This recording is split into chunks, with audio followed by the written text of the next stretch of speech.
Alright guys, it's effspot here. So in today's video, I'm going to be doing something just a little different. So I get questions all the time on how much some of these trips I take cost and how I'm able to afford them. Now, I'll answer some of these questions by showing you a total financial breakdown of my most recent trip to London and Geneva. Of course, traveling is expensive, especially these international trips. So all these trips I do pay out of my own pockets. So not only will I show you a breakdown of my costs, but some of the tools I use to find the cheapest flights, save money on foreign transaction fees, and just some overall travel tips. So getting right into it. Now the grand total comes out to $1,459.41 over the course of 9 days. Now before I even get to the breakdown, there are several things I like to mention. So first of all, I use Google Flights and sometimes kayak.com to compare different flights. I always play around with the dates to see which is the cheapest option, and I usually end up using Google Flights. Secondly, to avoid foreign transaction fees and bill points that I can later use to buy hotels, airplane tickets, and whatnot, I primarily use the Chase Reserve card. Now you can look up this card and find all the details, but I mainly use it when I'm traveling overseas. Thirdly, I always travel with friends. As I always say it, the more the merrier, since you're able to split the cost 2, 3, or in this case 4-way, including myself. Traveling solo can definitely add up, and I prefer good company while splitting costs. Alright, so back to the cost on the Excel sheet. So you can see that the biggest expense was the flight, hotel, gas, and transportation costs. Personally, my flight was $761 with Norwegian. No stops, no layovers, no nothing. So it could have been a little bit cheaper if I had booked it a little bit earlier, but you know what? It is what it is, last minute trip. So this trip basically started out in London, and we were lucky enough to have been given a 2014 Audi RS6 for the entire trip. So many thanks to Passon. Check out his Instagram. I'll link it below in the description. Super nice guy and very, very down to earth. Since we didn't have to pay for a rental car, the price of filling up a Audi RS6 basically made up for that.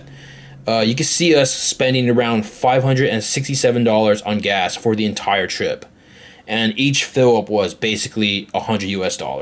In order to drive from London to France, we basically had to take the Eurotunnel, and to book that was $226. And driving through France is pretty boring. You have to deal with a lot of tolls on the motorways. So we paid a grand total of $156.85 in tolls. Mind you, the gas and the tolls were for the entire trip, not just one way. Now, to drive through and into Switzerland, you have to pay for a sticker vignette that allows you to drive on the motorways there. You can usually buy them at the border between France and Switzerland, but the problem is nobody's going to tell you at the border that you need the sticker. So I'm telling you guys right now, get it, or else if you get caught on the motorway without one, you're going to get a huge fine. The next largest expense was finding a place to stay. I usually use Airbnb since they're usually cheaper than the hotels, and I was lucky enough to find a place in the heart of Geneva for around $800 for 4 nights. So lastly, I've written down every single meal expense. I spent a grand total of $223.16 on food.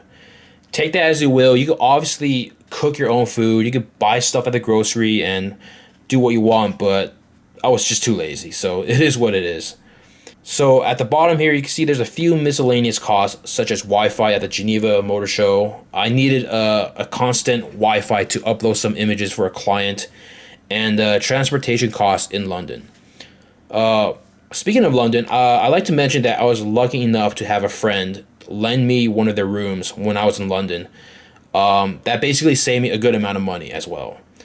So back at the bottom here, the total tally of my individual cost was $1,021.72. And the share cost of the hotel, gas, tolls, etc. was $1,750.79, or $437 per person. So as you can see, I can't stress enough how much money you will save when you travel with friends. And in this case, there are 4 people, including me. Now, if you want me to do future videos like this, talking about the logistics of any sort of trip that I do, I'll be more than happy to. I'm just trying to gauge the response of the audience on these type of videos. But yeah, I'm also open to doing some sort of Q&A with my 2 cars, my M4 and my Prius.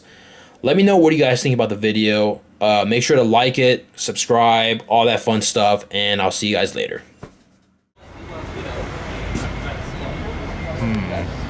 We should all be feminists.